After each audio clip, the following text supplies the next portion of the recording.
உபாகம் 28ஆம் அதிகாரம் 12ஆம் வசனத்தை நாம் இணைந்து வாசிப்போம். ஏற்ற காலத்தில் உன் தேசத்திலே மழை பெய்யும், நீ கையிட்டு செய்யும் வேலைகளை எல்லாம் ஆசீர்வதிக்கவும் கர்த்தர் உனக்கு தமது நல்ல பொக்கிஷசாலையாகிய வானத்தை திறப்பா. நீ அநேக ஜாதிகளுக்கு கடன் கொடுப்பாய், நீயோ கடன் வாங்காதிருப்பாய். எத்தனை பேர் நம்புறீங்க இந்த சொல்லப்பட்ட அத்தனை ஆசீர்வாதமும் எனக்கு தவறாமல் நடக்கும் அப்படின்றவங்களாம் கையை உயர்த்தி ஒரு ஆமேன்னு சொல்லுங்க பாப்போம். இந்த ஆசீர்வாதம் ஏதோ சொல்லப்பட்டு அதை பார்த்து ஓ இப்படிலாம் ஒரு ஆசீர்வாதம் இருக்கா அப்படின்னு பார்க்கறதுக்காக சொல்லப்படுற ஒன்றல்ல. ஒவ்வொரு தேவனுடைய பிள்ளையுடைய வாழ்க்கையிலும் இதை நிஜமாக்கி காட்ட கர்த்தர் தம்முடைய வசனத்தை கொண்டு உங்களுக்கு போதிக்கிறார். கர்த்தர் தம்முடைய நல்ல பொக்கிஷசாலை ஆகிய வானத்தை திறப்பன்னு சொல்கிறது ஒரு மனுஷன் கொண்டு வந்த ஐடியா இல்லை, எங்கிருந்தோ எந்த நாட்டில் இருந்தோ வந்த ஐடியா கிடையாது. இது தேவன் உண்டாக்கின அவருடைய ஆசீர்வதிக்கும் முறைமை.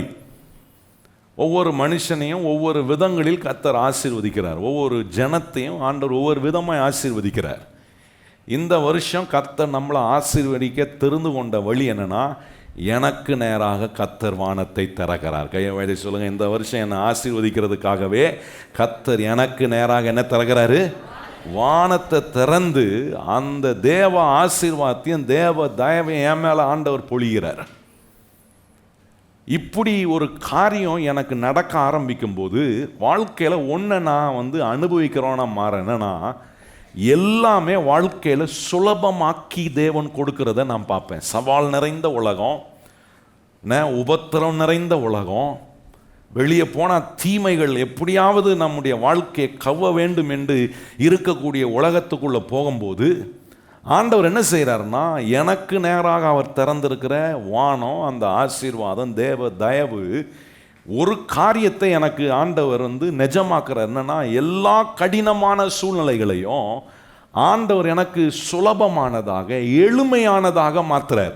பகலும் பார்த்து சொல்லுங்க, கர்த்தருடைய ஆசீர்வாதம் உங்களுக்கு எல்லா காரியத்தையும் சுலபமாகவும் எளிதாக மாத்துகிறார். இன்னைக்கு நிறைய நேரம் நம்ம என்ன சொல்றோம், அது கஷ்டங்க. எது கஷ்டம்? கடவுளே வந்தாலும் என்ன பண்ண முடியாது, அதானே. நம்மலாம் அப்படி சொல்லி பழகிட்டோம் பாருங்க. இது யார்கிட்ட வந்துச்சு? எவனோ ஒருத்தன் சொன்னான். எவனோ ஒருத்தன் சொன்னதை எடுத்து வச்சுக்கிட்டு நம்ம கடவுள் சொன்ன மாதிரி நம்ம இது பெரிய என்ன மனப்பாடம் பண்ணுற வசனமாக நினச்சிக்கிறோம். கிடையாது. எதெல்லாம் முடியாது, எதெல்லாம் நடக்காது நான் நினைக்கிறேனோ அந்த இடத்துல என்னோட இருக்கிற கர்த்தர் எனக்காக அவர் திறக்கிற வானத்தின் கீழ் ஆசீர்வாதத்தில் வாழும்போது எல்லா கடினமான காரியத்தெல்லாம் கர்த்தர் சுலபமாக்குறார். ஆண்டவர் சுலபமாக்குறது மாத்திரம் இல்லை, அதை எளிதாக மாத்துறார். இது எப்படி ஆச்சு அப்படின்னு நானே சில நேரத்தில் பிரமிக்கிற மாதிரி கர்த்தர் எனக்கு காரியங்களை எளிதாக்குறாரு. உங்கள் குடும்பத்தில் அப்படிப்பட்ட காரியங்களை செய்வார், உங்களுடைய வேலை ஸ்தலத்தில் அப்படிப்பட்ட காரியங்களை செய்வார், உங்கள் தொழிலில் கர்த்தர் அப்படிப்பட்ட விசேஷித்த காரியங்களை செய்வார். படிக்கிற பிள்ளைகளுக்கு படிப்பில் அப்படிப்பட்ட ஒரு அசாதாரணமான காரியங்களை ஆண்டவர் செய்வார். உங்கள் கெரியரில் ஒரு பிரேக் த்ரூவே இல்லாமல் இருக்கலாம், ஆனால் அந்த பிரேக் த்ரூவை ஆண்டவர் ரொம்ப எளிதாக, கடினமான இல்லை, ரொம்ப ஈஸியாக, ரொம்ப சிம்பிளாக ஆண்டவர் எப்பவுமே காரியத்தை காம்ப்ளிகேட் பண்ணுறவர் இல்லை. பக்கத்தில் பார்த்து நம்ம ஆண்டவர் எதையும் காம்ப்ளிகேட் பண்ண மாட்டார். சொல்லுங்கள், பக்கத்தில் ஒரு இங்கிலீஷ் வார்த்தை தான் சொல்லுங்கள், இங்கிலீஷ் சர்வீஸ் நினச்சிங்க. ஏன்னா காம்ப்ளிகேட்லாம் பண்ண மாட்டார். வாழ்க்கையை சுலபமாக்குறதுக்கு என்னெல்லாம் செய்யணுமோ கர்த்தர் இங்கே உட்கார வச்சு கற்றுக் கொடுக்குறாரு. நிறைய கடினமான நிலையில் தான் வரேன் இங்கே, நான் பல சவால்கள் மத்தியில் தான் உட்கார்றேன். ஆனால் இங்கே உட்காரும் போது எனக்கு காட்டுறாரு, இதெல்லாம் ஒன்றுமே இல்லை, நான் உன்னோட இருக்கிறதினாலே நீ பெரிய காரியங்களை செய்யக்கூடிய ஒரு எந்திரமாக கர்த்தர் நம்மளை மாத்துறாரு. கையை உயர்த்தி சொல்லுங்க, நம்மளை என்னவா மாத்துறாரு? ஒரு பெரிய எந்திரமாக மாத்துறாரு. நம்மளை ஒரு அப்படிப்பட்ட ஒரு இன்ஸ்ட்ருமெண்ட்டாக கர்த்தர் மாத்துறாரு. ஏன் மாத்துறாருன்னா, அதுக்கு ஒரே ஒரு காரியம், எனக்கு நேராக கர்த்தர் வானத்தை திறந்து அவருடைய ஆசீர்வாதத்தையும் தயவையும் என் மேலே கர்த்தர் ஒவ்வொரு நாளும் கட்டளையிடுகிறார் பாருங்க. அப்போ வானம் அடைக்கப்பட்டுச்சுன்னா வாழ்க்கை சுலபமாக இருக்காது, கடினமாயிடுது. தலைக்கு மேலே உள்ள வானம் வெங்கலமாக இருக்குது, காலு கீழே இருக்கிற பூமி எப்படி இருக்குது, இரும்பாயிடுது, கடினமானதாயிருச்சு. என்னென்னமோ பண்றேன், ஆனா வாழ்க்கை என்னென்ன பண்ணாலும் இன்னும் கடினமாக தான் ஆகுது. ஆனா ஆண்டவர் திறந்த வானத்துக்கு கீழே நான் செய்யறது சின்ன வேலை, சின்ன பிரயாசம், ஆனா அது ஆண்டவர் அமோகமான விளைச்சலாக.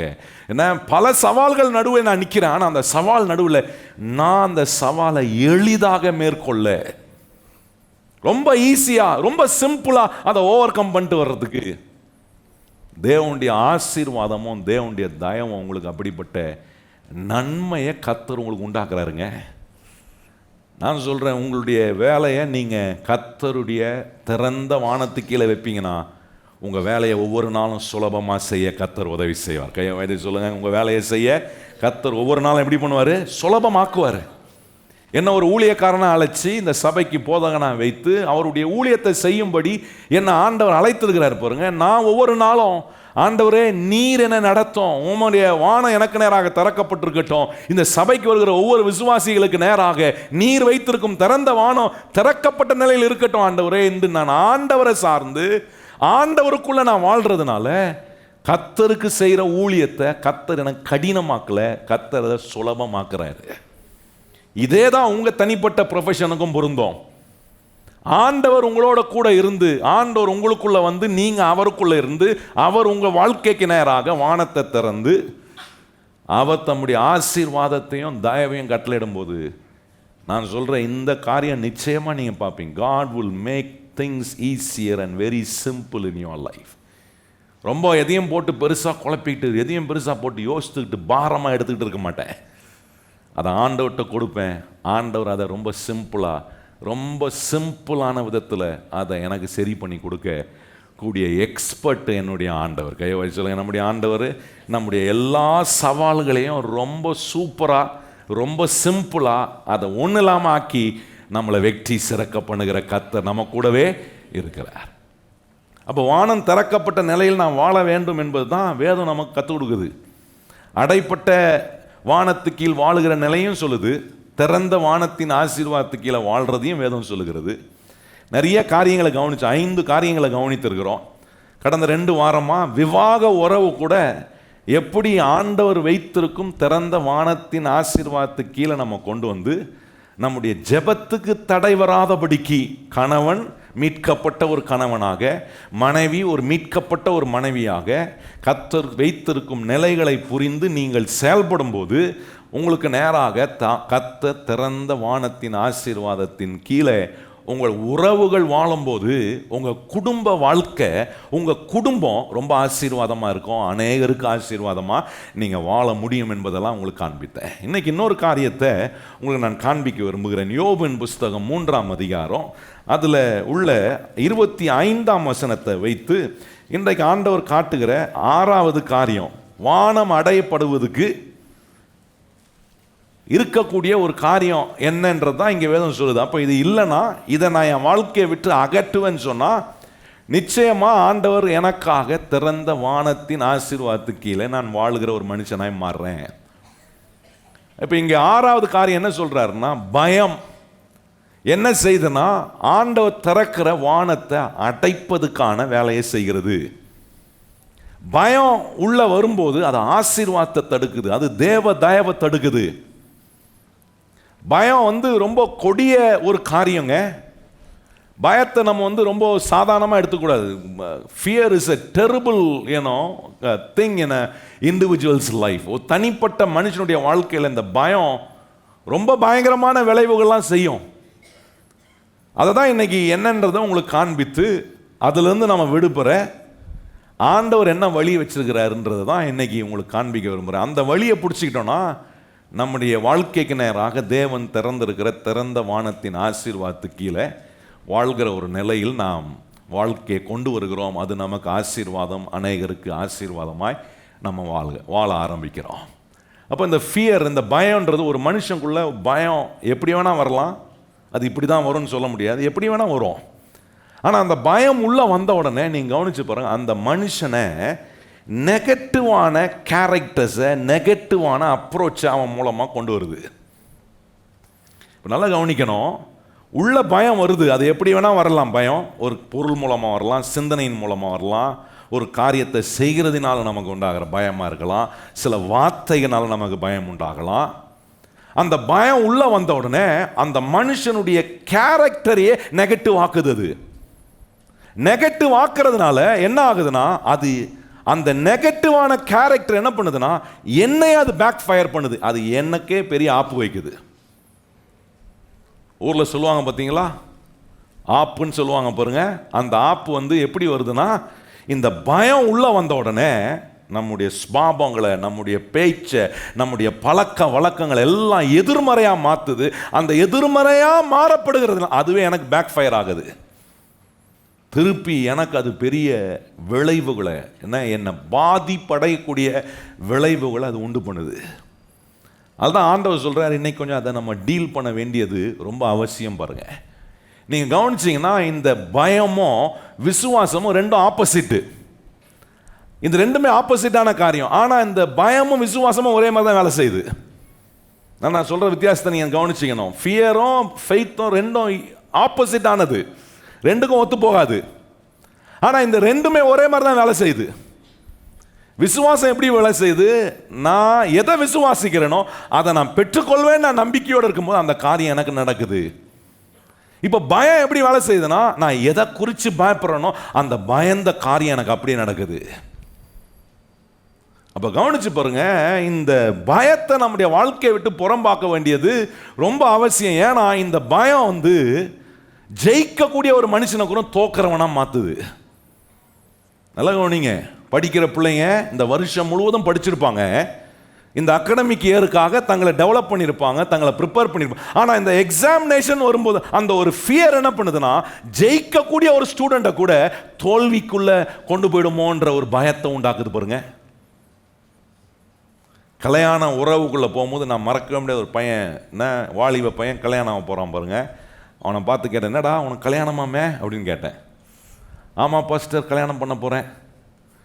ஒரு மாதிரி சொன்னேன், என்னடா ஒரு மாதிரி இருக்கிற, மூஞ்செல்லாம் பார்த்தா பயந்து போயிருக்கிற, கல்யாணம் பண்ணுறேன்னா இப்படி இருண்டு போயிருக்கிற மூஞ்செல்லாம் அப்படின்னு கேட்டான். அவன் சொல்கிறான், கல்யாணம் பண்ண போகிறேன், இவ தான் எனக்கு மனைவியாக வரப்போகிறா, மனைவியாக வந்து எனக்கு என்னத்தை பண்ண போகிறாளோ தெரில பாஸ்டர்னா. நான் சொன்னேன், கல்யாணம் பண்ணுறதுக்கு முன்னாடி இடம் எப்படி பேசுறது? கல்யாணத்துக்குள்ளே போகும்போதே எப்படி சொல்லுவேன், கர்த்தர் உனக்கு ஒரு நல்ல மனைவியை கொடுக்குறாரு, நீ அவளுக்கு ஒரு நல்ல கணவனாக இருப்ப, உங்களை இணைப்பதே நல்ல விளைவுகளை கொண்டு வருவதற்காக, ஒருத்தருக்கு ஒருத்தர் உதவியாக இருப்பதுக்காக. அப்படி சொல்லாமல் அவனால் எனக்கு என்ன நடக்க போதோ தெரியலையே, இந்த மனுஷனை கல்யாணம் பண்ணுறேன், இந்த ஆள் கல்யாணம் பண்ணி என்ன பாடுபடுத்த போகிறானோ அப்படின்னு நினச்சி கல்யாணம் பண்ணால் பாடுபடுறதுக்கு ரெடி ஆயிடணும். நான் சொல்கிறது புரியுதா உங்களுக்கு? சிலரெல்லாம் முழிக்கிறத பார்த்தா நான் நல்லா தான் நினச்சி போனோம் பாஸ்டர், ஆனால் இப்போ பாடுகரமாக இருக்குது வாழ்க்கை அப்படின்றீங்களா? கல்யாணம் பண்ண பிறகு நம்முடைய சிந்தனை, நம்முடைய இருதயத்துக்குள்ள வாழ்க்கையை குறித்த பயம் உள்ள போகும்போது அது நெகட்டிவான காரியத்தை பிரதிபலிக்குது. அப்போ பாருங்க, ஒரு ஜெயிக்கக்கூடிய ஒரு மனுஷனை கூட தோக்கக்கூடியவனை மாத்துது. அது மாத்திரம் இல்லை, இந்த பயம் என்ன செய்யுதுன்னா வரக்கூடாததெல்லாம் என் வாழ்க்கைக்குள்ள வர வைக்குது. I don't want these things to come into my life, but yet through fear it comes into my life. இது எனக்கு வரக்கூடாது, இதெல்லாம் நடக்கக்கூடாது, இதெல்லாம் கெட்ட விளைவுகளை உண்டாக்கும் அப்படின்னு நான் நினைக்கிறேன். ஆனால் பயத்தினால வரக்கூடாததெல்லாம் எனக்கு வந்து சேருதே. இப்போ பாருங்க, யோபு 3ஆம் அதிகாரம் 25ஆம் வசனம், யோபு சொல்ற தன்னுடைய வாழ்க்கையின் அனுபவத்தை இன்னைக்கு உங்களுக்கு உதாரணமாக காண்பித்து எப்படி இப்படிப்பட்ட பயம், இந்த கொடிய பயத்திலிருந்து நம்ம விடுவிக்கப்பட என்னெல்லாம் செய்யணும் அப்படின்றது தான் உங்களுக்கு நான் காண்பிக்க விரும்புகிறேன். பாருங்கள், வாசிப்போமா? 25ஆம் வசனம் வாசிப்போம். யோபின் புஸ்தகம் 3ஆம் அதிகாரம் 25ஆம் வசனம் வாசிப்போமா? நான் பயந்த காரியம் எனக்கு, நல்லா கவனிங்க, யோபு சொல்ல, நான் பயந்த காரியம், எவனோ ஒருத்தன் பயந்தது எனக்கு நடந்துச்சுன்னு சொல்லலை, சொல்ற நான் பயந்த காரியம் எனக்கு நேரிட்டது, நான் அஞ்சினது எனக்கு. சொல்ற, நான் எதுக்கு ஃபியர் ஆனனோ அது அப்படியே நடந்துச்சு. நான் எதை பார்த்து பயந்தனோ, what I am afraid of, அதுவும் எனக்கு அப்படியே நடந்துச்சு அப்படின்றாரு. அப்போ கவனிச்சு பாருங்க, ஒரு மனுஷன் என்ன பயப்படுறானோ அந்த பயம் அவன் வாழ்க்கைக்குள்ள அதை அப்படியே வர வைக்குது. அதே ஒரு மனுஷன் எதை விசுவாசிக்கிறானோ அந்த விசுவாசமும் அவனுக்கு அதை அப்படியே வர வைக்குது. அதான் நான் சொன்னேன், இந்த பயமும் விசுவாசமும் ஒரே மாதிரி வேலை செய்யும், ஆனால் அது ரெண்டுமே ஆப்போசிட்டு.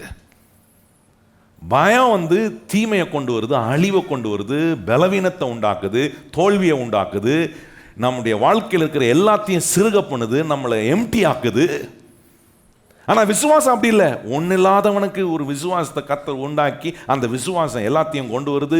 பலவீனனை பலவான் ஆக்குது, வியாதி உள்ளவனை சுகமாக்குது, தோல்வி உள்ளவனை வெற்றிகரமாக மாற்றுது.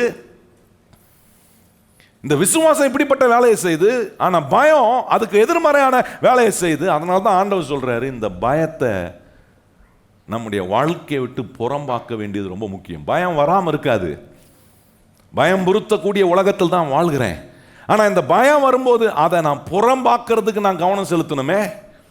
அப்படி கவனம் செலுத்தாமல் போகும்போது அது நிறைய பிரச்சனைகளையும் அழிவையும் நாச மோசங்களையும் ஏற்படுத்துது. இங்கே பாருங்கள், யோபு அது ரொம்ப விவரமாக சொல்கிறார். எப்படி சொல்கிறார்? நான் பயந்த காரியம் நேர்ந்துச்சுன்னா என்னெல்லாம் நடந்துச்சு பாருங்கள். இந்த பயம் எனக்கு என்னென்ன பிரச்சனைகள்லாம் கொண்டு வந்துச்சுன்றாரு. 1ஆம் அதிகாரத்தில் கவனிச்சிங்கன்னா 14ஆம் வசனத்துலேருந்து பார்த்தீங்கன்னா அவர் சொல்கிறார், ஒருத்தன் தப்பிச்சு வந்து யோபுட்ட சொல்கிறான். 14-15ஆம் வசனத்தில் கவனிச்சிங்கன்னா சபேரியர்கள் வந்து என்ன பண்ணுறான், அவனுடைய கழுதையும் அவனுடைய மிருகங்களையும் திருடிட்டு போகிறாங்க. அவனுக்கு சொந்தமானதை எவனோ ஒருத்தன் வந்து எடுத்துகிட்டு போகிறான். அவன் பயந்தான், அப்படிதான் பயந்தான். எனக்கு இருக்கிற காரியம்லாம் இருக்குமா, என் பிள்ளைங்க இருப்பாங்களா, அவங்களுக்கு என்ன ஆகும், இது என்ன ஆகும், அது என்ன ஆகும், உட்கார்ந்து அவன் பயந்தான் பாருங்க. எந்த காரியத்தை பயந்தானோ, எதை குறித்து அஞ்சினானோ அது அவனுக்கு வந்து சேர்ந்துச்சு பாருங்க. அடுத்த வசனம் பாருங்க, என்ன 16ஆம் வசனத்தில் கவனிச்சிங்கன்னா அங்கே சொல்லியிருக்கு, வானத்திலிருந்து ஒரு அக்கினி வந்து அங்கே இருந்த எல்லா ஆட்டு மந்தைகளையும் அங்கே இருந்த மிருகங்களை அதை பட்சித்து போடுது பாருங்க. அங்கே தப்பிச்சு வந்து ஒருத்தன் சொல்கிறான், இப்படிலாம் ஆயிடுச்சு அப்படின்னு இவனுக்கு சொல்கிறதுக்கு வரான். ஒன் ஆஃப்டர் அனதர் இந்த ஃபியர் வந்து ஒன்றுக்கு மேலே இன்னும் அதுக்கு அடுத்தது அப்படியே நோண்டி நோண்டி நோண்டி எல்லா பிரச்சனையும் கொண்டு வரும். இந்த பயம் அப்படிதான் செய்து பாருங்க. ஒன்றை காலி பண்ணிட்டு அதை விடாமல் அதுக்கு அடுத்தது அப்படியே போய் போய் போய் நோண்டி நோண்டி இருக்கிற வாழ்க்கையில் இருக்கிற எல்லாத்தையும் வெறுமையாக்கி காலியாக்கி ஒன்றும் இல்லாத பாத்திரமாக்குற வரைக்கும் இந்த பயம் விடாதுங்க. அதனால தான் உங்கள் குடும்பத்துக்குள்ளே, உங்கள் வாழ்க்கைக்குள்ளே, உங்கள் பிரயாசத்துக்குள்ளே, உங்கள் சிந்தனைக்குள்ளே இந்த பயத்துக்கு இடம் கொடுக்கக்கூடாது. வேதம் நமக்கு ரொம்ப தெளிவாக சொல்லுது, கர்த்தர் நமக்கு பயம் உள்ள ஆவியை கொடாமல். சொல்லுங்க, கையை உயர்த்தி, கர்த்தர் நமக்கு என்ன கொடுக்கல? பயம் அப்பப்போ வருது. வந்துச்சுன்னா அந்த ஆவியை நமக்கு தேவன் கொடுக்கல, துரத்தணும். அந்த அது ஒரு அசுத்த ஆவி, அது பிசாசு கொடுக்கக்கூடிய ஒன்று. அது எனக்கு தேவையில்லை என்று நான் என் வாழ்க்கையை விட்டு துரத்தணும். இது என்ன பண்ணோம் அப்படின்னு இருந்தீங்கன்னா வானம் அடைக்கப்படும். அப்புறம் பூமி வந்து இரும்பாக மாறும், வானம் வெங்கலமாக இருக்கும், கடினமாக ஆகிடும் வாழ்க்கை. அடுத்த சொல்கிறாரு பாருங்க, 17ஆம் வசனத்தில் கவனிச்சிங்கன்னா அவர் சொல்கிறாரு, அடுத்தது கல்தேர் வந்து அவனுடைய ஒட்டகத்தெல்லாம் எடுத்துகிட்டு போகிறாங்களாம். ஒன் ஆஃப்டர் அனதர் அவனுக்கு பாருங்க அந்த பயம் என்னென்ன பிரச்சனைலாம் உண்டாக்குது பாருங்க. 18-19 வாசித்தீங்க நாங்கள் சொல்ல, ஒரு பெருங்காற்று வந்து வீட்டில் இருக்கிற பில்லர்ஸை மோதி அது அப்படியே விழுந்து வீட்டுக்குள்ளே இருந்த யோபனுடைய பிள்ளைகளை அழித்து போட்டுது பாருங்க. பயத்தில் அவன் ஆஸ்தி இழக்கிறான், வீடு இழக்கிறான், அவனுடைய ஆடு மாடுகளை இழக்கிறான், அவனுடைய பிள்ளைகளை இழக்கிறான். இந்த பயம் என்னென்ன நஷ்டத்தெல்லாம் அவனுக்கு உண்டாக்குது பாருங்க. அவனை டிக்ரீஸ் பண்ணக்கூடிய வேலையை இந்த பயம் அவனுக்குள்ள வந்து செய்து. மீதம் இருந்தது அவன் மனைவி மாத்திரம்தான். அந்த மனைவி இருந்ததுக்காக அவன் வந்து சந்தோஷப்பட்டிருப்பானான்னு எனக்கு தெரியல. ஏன்னா யோபு 2:9 சொல்லுது, மனைவி வந்து புருஷனை பார்த்து, யோபை பார்த்து சொல்கிறாளாம், என்ன இவ்வளோ தீமை செஞ்சிருக்கிற ஒரு கடவுள் இருக்கிறார், இவர் என்னமா நம்பிட்டு இருக்கிற, வாயை திறந்து தூஷித்து என்ன பண்ணு, ஜீவனை விடு. எந்த அளவுக்கு அவனுக்குள்ள ஒரு கலக்கத்தை உண்டாக்கி கொஞ்சம் யோசிச்சு பாரு. இது போகாதவங்க யோபுடைய நண்பர்களாம் வந்து விசாரிக்கணும்னு வந்துட்டு அவனுங்களை வந்து என்ன பண்ணுறானு, இவன் மேலே அக்வசிஷனை வைக்கிறான், குற்றச்சாட்டை வைக்கிறான். நீ ஏதாவது தப்பு பண்ணியிருப்பா, அதனால தான் ஆண்டவனை தண்டிக்கிறாரு. வேதனையில் இருக்கிறான், பயத்தின் வேதனைக்குள்ள இருக்கும்போது இன்னும் வரக்கூடிய எல்லாரும் என்ன பண்றாங்கன்னா தைரியத்தை உண்டாக்கல, எல்லாம் அவனை பயம்புறுத்தக்கூடிய காரியத்தை தான் சொல்றாங்க. இப்போ கவனிச்சு பாருங்க, இவ்வளோ காரியங்கள் நடந்ததுக்கு நிறைய பேர் நம்ம என்ன நினைப்போம், ஆண்டவர் வந்து பிசாசுக்கு அனுமதி கொடுத்ததுனால தானே யோபுக்கு இப்படிலாம் நடந்துச்சு. நல்லா கவனிங்க, 6ஆம் வசனத்துலேருந்து வாசித்தீங்கன்னா அங்கே சொல்லியிருக்கு, தேவபுத்திரர்கள் கூடியிருந்த இடத்துல பிசாசு வந்து நின்றானா. வந்து நின்றுட்டு அவன் நிற்கிறத ஆண்டவர் பார்த்து கேட்குறாரு, அவனை பார்த்து பிசாசை பார்த்து கேட்குறாரு, என் தாசன் ஆகிய யோபின் மேலே நீ என் கண்ணை வச்சியான்னு கேட்குறாரு. அவனை போல என்ன உத்தமனும் சர்மார்க்கனும் உள்ள ஒருவனும் இல்லை என்று ஆண்டவர் அவனை குறித்து சாட்சி சொல்லும் போது, பிசாசு அவனை குறித்து ஆண்டவர்கிட்ட சொல்றான் பாருங்க. எனக்கு அவன் ஆண்டவர் சொல்றது எப்பவுமே அது டாப்பு தான், அதில் எந்த விதமான சந்தேகமும் இல்லை. ஆண்டவர் என்னைக்குமே நம்மளை பற்றி நல்லா தான் சொல்லுவார். பக்கத்தில் பார்த்து சொல்லுங்க, கர்த்தர் என்னைக்குமே நம்மளை பற்றி, ஐயோ நல்லா சொல்லுங்களேங்க, கர்த்தர் உங்களை பார்த்து, பிசாசு தான் நம்மளை பார்த்து தான் சொல்ல மாட்டான். அது மட்டும் அமைதியாட்டிங்க. அப்போ உங்களுக்கே தெரியுது, அவனை பற்றி சொன்னாலே நமக்கு எதுவும் நல்லது நடக்க போகிறதில்லை. ஆனால் ஒரே இடத்துல தான் பிசாசு யோபுக்கு கர்த்தர் செஞ்சதை குறித்து ரொம்ப நல்லதாக சொல்கிறாங்க. பிசாசு நம்புறது கூட இன்னைக்கு கிறிஸ்தவன் நம்புறது இல்லை, தெரியுமா? ஹலோ, பிசாசு நம்புறான். என்ன நம்புறான்னா, யோபுவை கர்த்தர் தான் ஆசீர்வதிச்சாருன்னு பிசாசு நம்புறான். யோபுவை கர்த்தர் தான் பெருகப்படுத்தினாரு, அவனுக்கு உண்டான ஆஸ்தி எல்லாத்தையும் பெருகப்படுத்தினவர் கர்த்தர் தான் பிசாசு நம்புறான். இன்னைக்கு கிறிஸ்தவன் நம்புறது இல்லை. நமக்கு அந்த நம்பிக்கை வந்துச்சுன்னா தைரியம் வரும், பயப்பட மாட்டேன். கர்த்தர் என்னை ஆசீர்வதிக்கிறவரு, கர்த்தர் எனக்கு உண்டான எல்லாவற்றையும் பெருக பண்றவரு, எனக்கு அதுல விசுவாசம் இருக்குன்னா அதுக்கு எதிராக என்ன நடந்தாலும் நான் கவலைப்பட மாட்டேன். ஏன்னா எதிராக எது நடந்தாலும் இறுதியில் என்ன கர்த்தர் ஆசீர்வாதமா மாற்றுவது தான் நிஜம்ன்றதை நான் நம்பும் போது அங்கேயே பயத்துக்கு வெளியே அனுப்புறேன், பயத்தை என்னை விட்டு புறம்பாக்குறேன். பாருங்க என்ன சாட்சி சொன்னான் பாருங்களேன். எனக்கு பிசாசு சொன்னது தான் இந்த இடத்துல நான் வாசித்த போது என் கண்ணில் பட்டது அதுதான். அங்கே பாருங்க, இப்போ 9ஆம் வசனத்துலேருந்து வாசிப்போமா. பிசாசு சொல்றாரு, ஏன்னா அதற்கு சாத்தான் கர்த்தருக்கு பிரதியுத்தரமாக, யோபு விருதாவாக தேவனுக்கு பயந்து நடக்கிறானா? கேட்குறான், சும்மாவா நடக்கிறான் அவன் பயந்து? ஏன் உமக்கு அவன் பயந்து நடக்கிறான்? அங்கே சொல்கிறான் பாருங்க 10ஆம் வசனம், நீர் அவனையும் அவன் வீட்டையும் அவனுக்கு உண்டான எல்லாவற்றையும் சுற்றி வேலி அடைக்கவில்லையோ, அவன் கைகளின் கிரியையை என்ன மாதிரி சொல்கிறான் பாருங்க.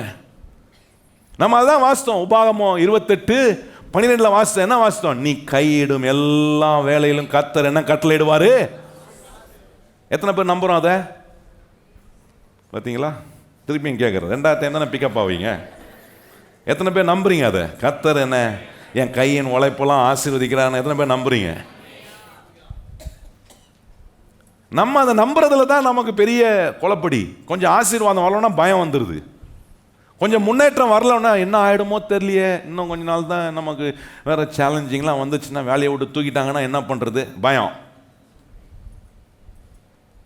ஆனால் என்ன நடந்தாலும் என்னை ஆசீர்வதிக்கிறவர் கர்த்தர் தான், என் கையின் உழைப்பு கர்த்தர்னு தெரிஞ்சிச்சுன்னா இந்த வேலை போனால் கர்த்தர் எனக்கு இன்னொரு வேலையை கொடுப்பார், ஒரு வழி அடைப்பட்டா கர்த்தர் எனக்காக இன்னொரு வழியை திறப்பார், சத்துரு ஒரு வழியாக உள்ள வந்தா அவனை 7 வழியாக குழம்படிக்க வச்சு அவனை போக வைக்கிற ஒரு தேவன் என் கூட இருக்கிறாருன்னு எனக்கு புரியலனா, எனக்கு அது மேலே நம்பிக்கை வரலனா, நான் எல்லாத்தையும் குறித்து பயந்துட்டு இருப்பேன். நல்ல கவனிங்க கர்த்தருடைய பிள்ளைகளை.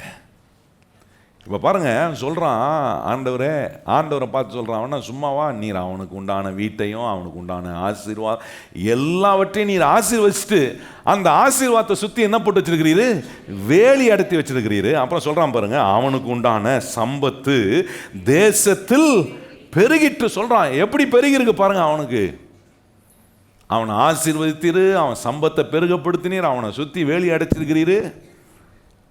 அதனால தான் அவன் உண்மை மறுதளிக்காமல் இருக்கிறான், உத்தமனும் சன்மார்க்கனாக இருக்கிறான்.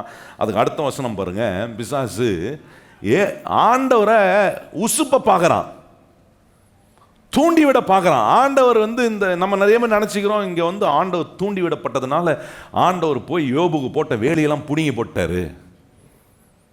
கிடையாதுங்க. கர்த்தருக்கு ஆசீர்வதிக்க தான் தெரியும், கர்த்தருக்கு கொடுக்க தான் தெரியும், புடுங்கிற தேவன் அல்ல நம்முடைய கர்த்தர். கையை வச்சு சொல்லுங்க, நம்முடைய ஆண்டவர் என்ன ஆண்டவர் இல்லை, கொடுத்ததை நம்மகிட்ட இருந்து பிடுங்க மாட்டார். பக்கத்தில் பார்த்து சொல்லுங்க, உங்களுக்கு என்னத்தை கொடுத்தாரோன்னு சொன்னால் அது வேற மாதிரி ஆகிடும். என்ன கர்த்தர் உங்களுக்கு கொடுக்குறோம் ஆசீர்வாதத்தை என்ன செய்ய மாட்டார், கையை நீட்டி பிடுங்கலாம் மாட்டார், கையை நீட்டி போட்ட வேலையை எடுத்து விடலாம் மாட்டார். ஆனால் நான் என்ன செய்யக்கூடாதுன்னா, வானம் அடைப்படுற வேலையை நான் செய்யக்கூடாது. அவர் வானத்தை திறக்கிறாரு, கிரிய வானத்தை அடைக்கக்கூடிய கிரியவா இருந்துச்சுன்னா அது எனக்கு எல்லா விளைவையும் கொண்டு வரும். கர்த்தர் இவனுக்கு வானத்தை திறக்கிறாரு. யோபு தம் பயத்தினால வானத்தை அடைக்கிறான். வானத்தை அடைத்ததுனால அவன் இருதயத்தை பயத்து திறந்து கொடுத்த உடனே உள்ள வந்துட்டான் பிசாசு. இப்போ பாருங்க, ஆண்டவர் ஒன்றும் அங்கே அஜிடேட் ஆகி ரொம்ப பெரிய இதுவாகி கேட்டான், எடுக்கிறேன் பார்க்கலாம் அப்படிலாம் சொல்லலை. 11ஆம் வசனம் பாருங்க, பிசாசு அப்படிதான் சொல்கிறான். பிசாசு எப்படி தூண்டி விடுறான் பாருங்க. ஆனாலும் உம்முடைய கையை நீட்டி அவனுக்கு உண்டானவைகள் எல்லாம் தொடுவீரானால் அப்பொழுது அவன் உமது முகத்துக்கு ஏறே உம்மை தூஷிப்பான். பாரும் என்றான். சொல்றான் பாருங்க, எடுத்து பாரும், அப்புறம் முகத்துக்கு நேரம் அவன் தூஷிக்கிறான் இல்லையான்னு பாருன்றான். பாருங்க, அதுக்கு ஆண்டவர் சொன்ன பதில் பாருங்க, இங்கே தான் ரொம்ப முக்கியம். அதில் ஒரு வார்த்தை ரொம்ப முக்கியமான வார்த்தை. இந்த பின்னணியில் நடந்த காரியங்களை கரெக்டாக விளங்கிட்டால் தான் நம்ம தேவன் எப்பொழுதுமே கொடுக்குறவர், எதையும் அவர் கொடுத்துட்டு பிடுங்குறன்னு ஆண்டவர்லாம் கிடையாது. கொஞ்ச நாள் கொடுத்துட்டு கொஞ்ச நாள் வாங்கிக்கிறது அந்த மாதிரி எண்ணெல்லாம் ஆண்டவர் கிடையாது. ஒரு மனுஷனை கர்த்தர் ஆசீர்வதிப்பார்னா அந்த ஆசீர்வாதத்தை கொடுத்துட்டு அந்த ஆசீர்வாதத்துக்கான வேலியை கர்த்தர் போடுறாராம். 12ஆம் வசனம் பாருங்க, கர்த்தர் சாத்தானை நோக்கி, எல்லாம் சொல்லுங்க இதோ. இந்த 2 வசனத்தில் ரொம்ப முக்கியமான வார்த்தை இதோ. சொல்லுங்க இதோ. சொல்றாரு பாருங்க, கர்த்தர் சாத்தானை நோக்கி, இதோ அவனுக்கு உண்டானவை எல்லாம் உன் கையில் இருக்கிறது, அவன் மேல் மாத்திரம் உன் கையை நீட்டாதே என்றார். அப்பொழுது சாத்தான் கர்த்தருடைய சந்நிதியை விட்டு, நல்லா கவனிங்க, இதோ ஆண்டவர் சொல்ல, இதோ அவனுக்கு உண்டானவைகள் எல்லாம் உன் கையில் இருக்கிறது. அந்த இதோன்ற வார்த்தை ஆங்கிலத்தில் பிஹோல்டுன்னு வருது. அந்த பிஹோல்டுன்ற வார்த்தை எபிரேல் மொழியில் அந்த ஒரிஜினல் லாங்குவேஜில் கவனிச்சிங்கன்னா ஆண்டவர் சொல்ற சி, பிசாசை பார்த்து சொல்ற பாருப்பா, ஏற்கனவே அவனுக்கு உண்டானதெல்லாம் உன் கைக்கு வந்துருச்சு. ஏன் வந்துருச்சுன்னா, யோபு அவன் இருதயத்தை பயத்துக்கு திறந்து கொடுத்ததுனால ஏற்கனவே அவன் கையில் தான் இருக்கிறான்றாரு. நாம் போட்ட வேலி எடுக்க வேண்டியதில்லை, நாம் கொடுத்த ஆசீர்வாதத்தை பிடுங்க வேண்டியதில்லை. நல்லா கவனிங்க, நம்ம எப்படி மாத்தினோம்னா ஆண்டவர் அனுமதிச்சாரு, அதனால தான் இப்படி நடந்துச்சு. ஆனா இங்க வேதம் சொல்லுது, ஆண்டவர் சொல்றார் பிசாசை பார்த்து, பாரு, நாம் போட்ட வேலி எடுக்க வேண்டியதில்லை, ஆனா அவனுக்குள்ள இருக்கிற பயம் நான் போட்ட வேலியில உனக்கு வழியை திறந்து விட்டுச்சுன்றாரு. அதான் நான் சொன்னேன், தேவன் திறக்கிற வானத்தை என் கிரியையின் மூலமா நான் வானத்தை என்ன செய்ய முடியும்? அடைக்க முடியும். அடைக்கிற வேலையை நான் செய்யாதபடிக்கு தான் ஆண்டவர் எதெல்லாம் அடைக்கும் அப்படின்றது தான். வானத்தை அடைக்கிற காரியம்லாம் என்ன, அதுதான் பார்த்துட்டு இருக்கிறோம் ஒன்று ஒன்றா. இப்போ கவனிச்சு பாருங்க, தேவன் அவனுக்கு கொடுத்து அவனுக்கு வேலியை போட்டு அவனுக்கு உண்டான காரியங்கள் எல்லாம் கர்த்தர் பாதுகாக்கிறார். ஆனால் இந்த யோபு தன்னுடைய பயத்தினால தன் இருதயத்தை பிசாசுக்கு திறந்து கொடுக்கிறான். அவன் உள்ள அந்த பயத்தின் நிமித்தமான விளைவுகளை 14ஆம் வசனத்திலிருந்து 19ஆம் வசனம் வரைக்கும் பார்க்குறோம். வீடை நாஸ்தி பண்ணுறான், சொத்தை எல்லாத்தையும் காலி பண்ணுறான், அவனுக்கு உண்டான ஆடு மாடுகள் எல்லாம் சங்கரிக்கப்படுது, திருடப்படுது, எல்லாம் அழிந்து போகக்கூடிய ஒரு நிலை. எதனால? ஒரு அடிப்படை, அவனுடைய பயத்துக்கு ஒரு அடிப்படையும் இல்லைங்க, ஒரு காரணமும் இல்லாத ஒரு பயம். என்ன நினைக்கிறான், ஒருவேளை ஆண்டவர் தண்டிச்சிட்டார்னா, என் பிள்ளைங்க பாவம் செஞ்சிருந்தா என்ன, இதுக்கு அவசியமே இல்லை. இவனுக்கு ஆண்டவராக இருக்கிறவர், அவனுடைய பிள்ளைக்கும் அவர்கள் தான் ஆண்டவர் தான், அவன் பிள்ளைக்கும் ஆண்டவர் தான் அவர்.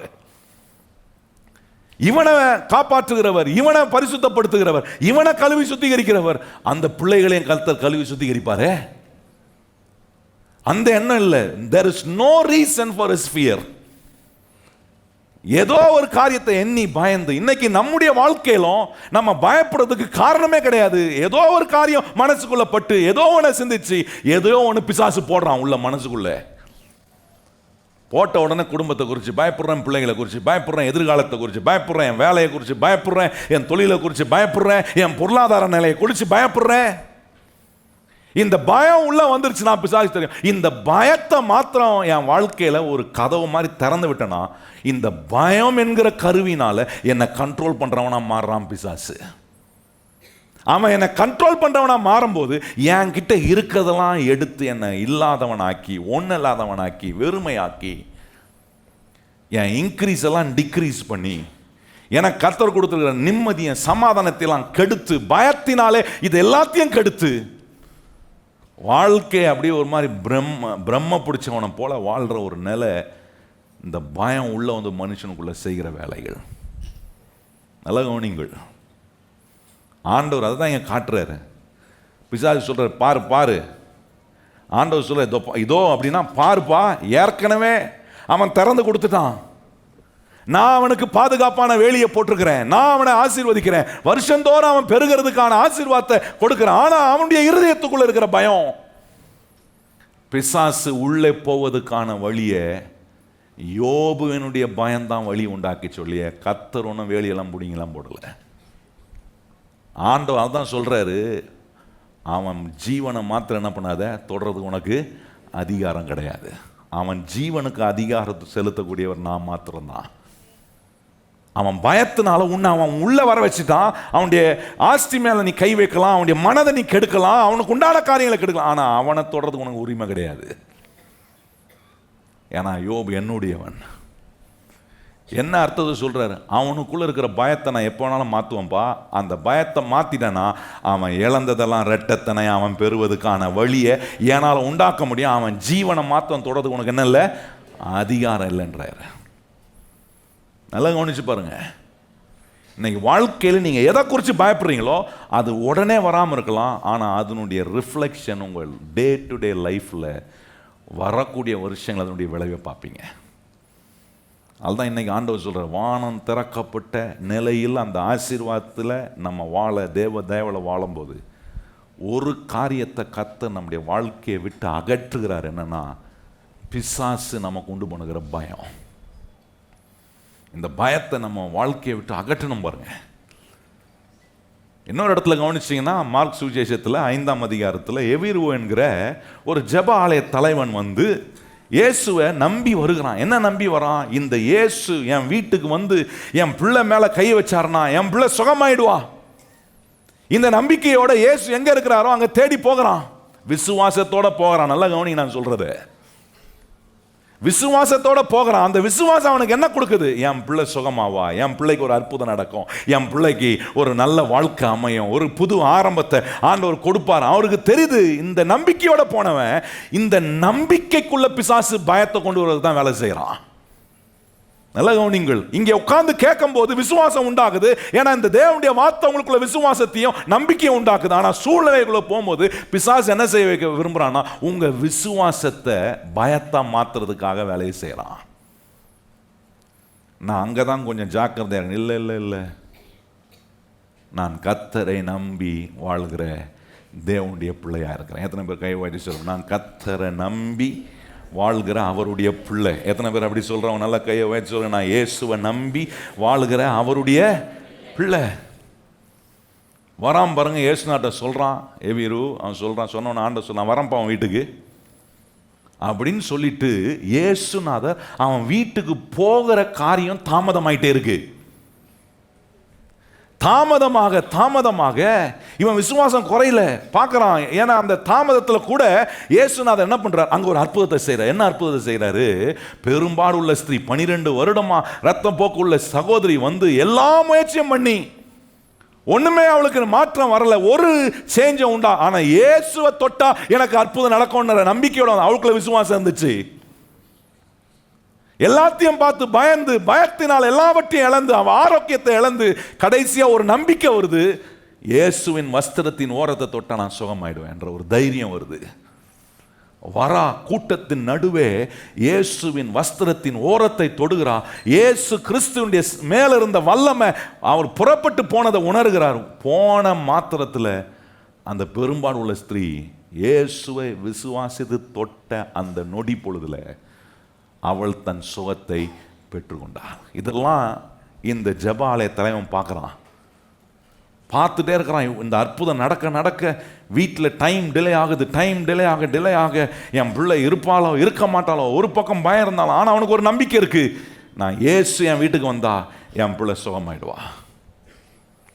இந்த நம்பிக்கையோடு இருக்கிறவனுக்கு ஒரு செய்தி வருது பாருங்க. மார்க் சுவிசேஷம் 5ஆம் அதிகாரம் நீங்க கவனிச்சு பாருங்க. அவன்கிட்ட சொல்லிட்டு ஆண்டவர் வந்து எவ்வளோ அக்கறையாக இருக்கிறார். இந்த சம்பவத்தை நான் வாசித்த போது எனக்கு மனசில் ஆவியானவர் காண்பித்தது, பயம் எனக்குள்ள வரக்கூடாதுன்னு இயேசு எவ்வளோ அக்கறையாக இருக்கிறார் பாருங்க. நல்ல கவனிங்கள். பயம் நம்முடைய வாழ்க்கைக்குள்ள, ஏன்னா பயம் உள்ள வந்துச்சுன்னா அது பிசாசு நம்மளை கண்ட்ரோல் பண்றதுக்கான கருவியா மாறிடுதே.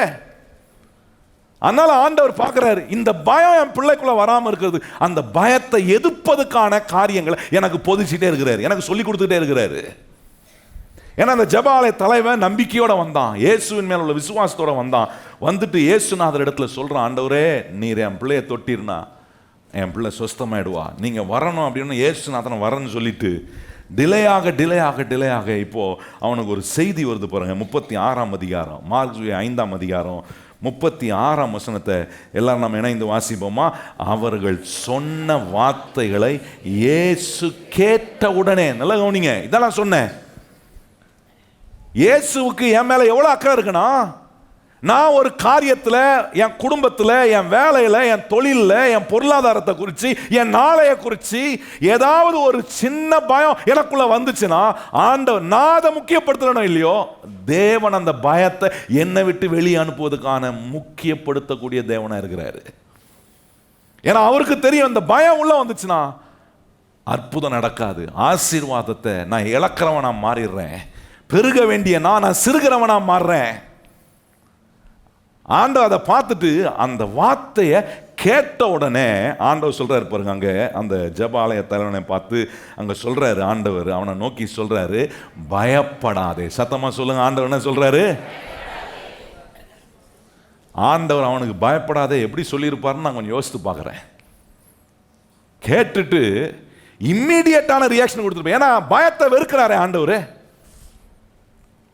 அந்த பயத்தை எதிர்த்து சொல்ல வேண்டிய ஒரு அதிகாரத்துவத்தான ஒரு அதிகார தொண்டையில ஆண்டவர் நிச்சயமா சொல்லியிருப்பார் நான் நம்புறேன்.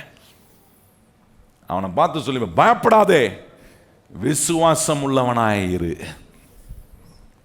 ஆண்டவர் சொன்ன அந்த தொனியில அவனுக்கு ஒரு காரியம் வழங்கியிருக்கான். இல்ல இல்ல இல்ல இல்ல, ஏதோ something is going to happen, ஏதோ ஒன்று நடக்க போதுன்ற ஒரு நம்பிக்கை அவனுக்குள்ள இன்னும் அதிகமாச்சுங்க. பிசாசு அவங்க வீட்டில இருந்து ஆளை அனுப்பி இந்த செய்தியை சொன்னா, இந்த மரண செய்தியை அவன் கேட்டானா, இந்த ஜெபாலய தலைவன் நிச்சயமா பயந்து அவன் வார்த்தைகள் உளர ஆரம்பிக்கும். கண்டபடி பாருங்க, பயத்துல கண்ட நான்சென்ஸை நம்ம பேசுவோம், முட்டாள்தனமான வார்த்தைகள்லாம் வரும் பயத்தினால. ஆனா தேவன் ஒரு மனுஷன் பயப்படும் போது அவனுக்கு தான் வார்த்தையை கொடுத்து கர்த்தர் அவனை திடப்படுத்தும் போது அவன் வாயிலிருந்து விசுவாசமான வார்த்தைகளை, கர்த்தர் மேல் உள்ள நம்பிக்கை அவனுக்கு வரும். 54ஆம் சங்கீதம் நினைக்கிறாங்க, தாவீது சொல்றார், நான் பயப்படும் நாட்களில் கர்த்தரே என் நம்பிக்கையா இருந்தா, அவருடைய வார்த்தையை முன்னிட்டு நான் அவரை புகழ்வேன்னு சொல்றான். அவன் என்ன மாதிரி ஸ்டேட்மெண்ட் பாருங்க, நான் பயப்படுற நாளில் நான் செய்ய வேண்டிய ஒன்று நான் பழகி இருக்கிறேன். அது என்னன்னா, நான் கர்த்தர் மேல் நம்பிக்கை வைக்கிறேன். நான் பயப்படுற நாளில் ஒன்று செய்ய பழகிறேன், என்னன்னா கர்த்தருடைய வார்த்தை எடுத்து என் வாயில புகழ்கிறேன். பயப்படுற நேரத்தில் நமக்கு புகழ்ற வார்த்தை வருமா?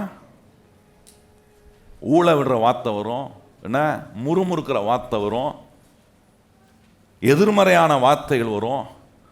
ஆனால் இங்கே தாவீது சொல்றார், பயம் என்ன சூழும் போதெல்லாம் என் இருதயத்தெல்லாம் கர்த்தர் மேலே வைக்கிற நம்பிக்கையை ஸ்திரப்படுத்துகிறேன். என் வாயில் கர்த்தருடைய வார்த்தை சொல்லி நான் புகழுகிறேன் அவரை. அதை தான் ஆண்டவர் செய்ய வச்சார். அவனுக்கு சொல்றாரு, அவனுக்கு கலக்கம் வருது, பயம் வரக்கூடிய ஒரு நேரத்தில் ஆண்டவர் எவிரோ பார்த்து சொல்ல, எவிரோ பயப்படாத,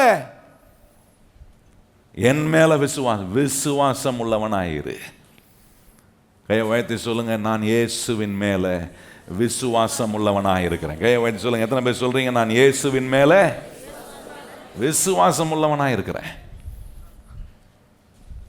இந்த பயத்தை ஆண்டவர் அவனை விட்டு துரத்துவதற்காக தான் எவிரிவு கிட்ட சொல்றாரு, இல்லை இல்லை பயப்படாத எவிருவே, ஜெபாலய தலைவன் சொல்ல, பயப்படாத, விசுவாசம் உள்ளவனாயிரு. நான் சொல்றேன், இன்னைக்கு நீங்க நிறைய காரியங்களை பார்த்து பயந்து போய் வந்திருக்கலாம். இது எப்படி ஆகுமோ, நாளை எப்படி இருக்குமோ, என் எதிர்காலம் எப்படி இருக்குமோ, எனக்கு ஏதாவது ஒரு அற்புதம் நடக்குமா, என் சரீரத்தில் ஏதாவது ஒரு அற்புதம் நடக்குமா, எனக்கு ஏதாவது மாற்றம் வருமா, எங்கள் குடும்பத்தில் ஏதாவது ஒரு மாற்றம் வருமா, பழுகி பெருகுன்னு சொன்னாரே, இப்படிப்பட்ட ஆசீர்வாதம் ஏதாவது ஒன்று எனக்கு நடக்குமா என்கிற பயமோ அச்சமோ உள்ளுக்குள்ளே வெளியே காட்டாமல் இருக்கலாம். ஆனால் உள்ளுக்குள்ள சிந்தனைகளுக்குள்ள நிறைய காரியங்கள் ஓடிக்கொண்டிருக்கலாம். நான் சொல்கிறேன், அப்படிப்பட்ட உங்களை பார்த்து கர்த்தர் சொல்ற, பயப்படாதே, விசுவாசம் உள்ளவனாய் இரு. விசுவாசம் உள்ளவனா நான் இருந்தா எனக்காக என் தேவன் எப்படிப்பட்ட அற்புதத்தையும் அவர் செய்ய வல்லமை உள்ள தேவன் காட்டுவார். செத்து போன மகளை எழுப்பினார் பாருங்க உயிரோட. வாழ்வதுக்கே வழி இல்லை, அந்த வாழ்வே இல்லாத ஒரு மகளுடைய வாழ்க்கைக்குள்ள ஜீவனை உண்டாக்கி அவளை எழுப்பி கொண்டு வந்து தகப்பன் கையில கொடுக்கிறாரு. நல்ல நீங்கள் கர்த்தருடைய பிள்ளைகளை, எதுக்கு உங்க வாழ்க்கையை நீங்க இடம் கொடுக்க போறீங்க? ஃபியருக்கு, பயத்துக்கு இடம் கொடுக்க போறீங்களா, விசுவாசத்துக்கு இடம் கொடுக்க போறீங்களா? ரெண்டுமே ஒரே மாதிரி செயல்படுறது, ஆனால் ரெண்டுமே ரெண்டு ஆப்போசிட். விசுவாசம், நீங்கள் எதை விசுவாசிக்கிறீங்களோ அது உங்களுக்கு நடக்கும். பயம், நீங்கள் எதுக்காக எதை குறித்து பயப்படுறீங்களோ அது அப்படியே உங்களுக்கு நடக்கும். ரெண்டுமே ஒரே மாதிரி தான் வேலை செய்யுது, ஆனால் ரெண்டு ஆப்போசிட். ஆண்டவர் சொல்கிறார், என்கிட்ட வந்து நான் உனக்கு விசுவாசத்தை கொடுப்பேன். இந்த ஆலயத்துக்குள்ளே வரும்போதெல்லாம் வசனத்தினால கர்த்தர் நம்மளை விசுவாசம் உள்ளவர்களாய் கர்த்தர் மாற்றுகிறார். எத்தனை பேர் அதை அனுபவிக்கிறோம்? கையை வைத்து சொல்லுங்க, ஆண்டவரே, இந்த ஆலயத்துக்குள்ளே வரும்போதெல்லாம் உம்முடைய வசனம் என்ன விசுவாசம் உள்ளவனாய் மாற்றுது. இங்கே விசுவாசம் உள்ளவனா மாற்றப்பட்டுட்டு படியை விட்டு இறங்கி கேட்டை விட்டு வெளியே போன உடனே பயம் பிசாசு கொண்டு வருவான். அப்போதான் சொல்லணும், இல்லை, நான் பயப்படும் நாட்களில் கர்த்தர் என் நம்பிக்கையாய் இருக்கிறார். கையை வைத்து சொல்லுங்க, நான் பயப்படும் நாட்களில் கர்த்தர் எனக்கு நம்பிக்கை. அவருடைய வார்த்தையை முன்னிட்டு நான் என் தேவன் என்ன செய்கிறேன், புகழுகிறேன் என்று சொல்லுகிற அந்த வார்த்தைலாம் நமக்கு வரணும். நம்முடைய லாங்குவேஜ் மாறணும், நம்முடைய பேச்சுகள் மாறணும்.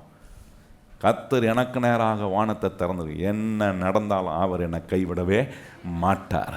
நான் பயத்தில் அழிவதில்லை, நான் விசுவாசத்தில் வாழ்கிறவன். கையை வைத்து சொல்லுங்க, நான் விசுவாசத்தினால பிழைத்திருக்கிறவன். சொல்லுங்க வாயத்திறனால. நம்ம பயம் என்னை சாகடிக்கிறதுக்கான வேலையை செய்து, ஆனால் நான் விசுவாசிக்கிற தேவனோ என்னை விசுவாசத்தினால பிழைக்க பண்ணுகிற வேலையை கர்த்தர் எனக்குள்ள இருந்து செய்கிறார்.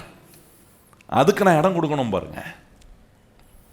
இந்த யோபுவை பார்த்தீங்கன்னா, அவங்ககிட்ட ஏராளமான ஆடு மாடுகள்லாம் வந்து என்ன ஆயிரக்கணக்கான ஆடு மாடுகளை வச்சுருக்கிறான்.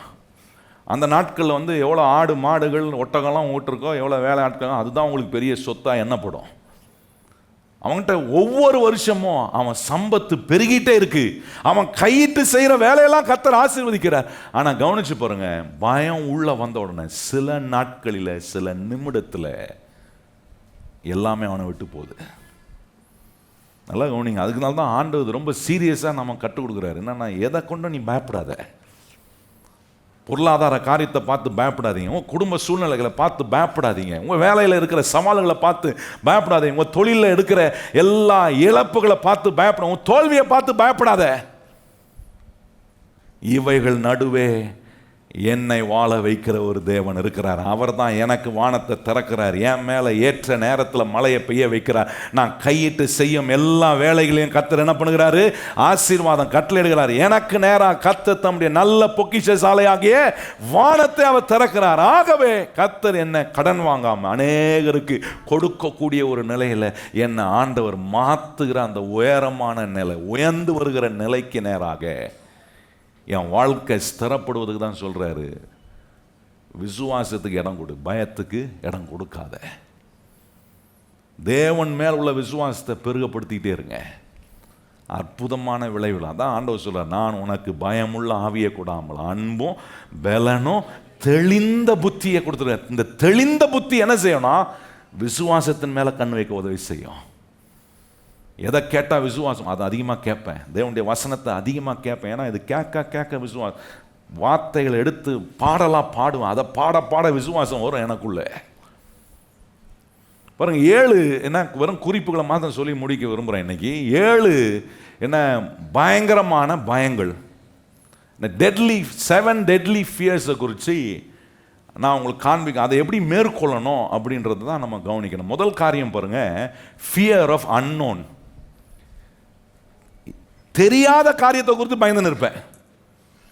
நாளைக்கு என்ன நடக்க போகுது, நாளான்னைக்கு என்ன நடக்க போகுது, இன்னைக்கு என்ன ஆகும், என் எதிர்காலம் எப்படி இருக்கும், என் வேலை எப்படி இருக்கும், என் பிள்ளைங்க எப்படி இருக்க போகிறேன், என் குடும்பம் எப்படி இருக்க போகுது, தெரியாத காரியத்தை குறித்து கவலைப்பட்டுக்கிட்டு. இன்னைக்கு உலகத்தில் பாருங்க, என்ன இன்னைக்கு வந்து ஜோசியெல்லாம் பார்க்குறாங்க பாருங்க, ஹாரோஸ்கோப்புன்றாங்க. ஒவ்வொரு மனுஷனுடைய வாழ்க்கையே பெரிய ஹாரர் மாதிரி தான், ஹாரர் ஸ்டோரி மாதிரி தான் இருக்குது.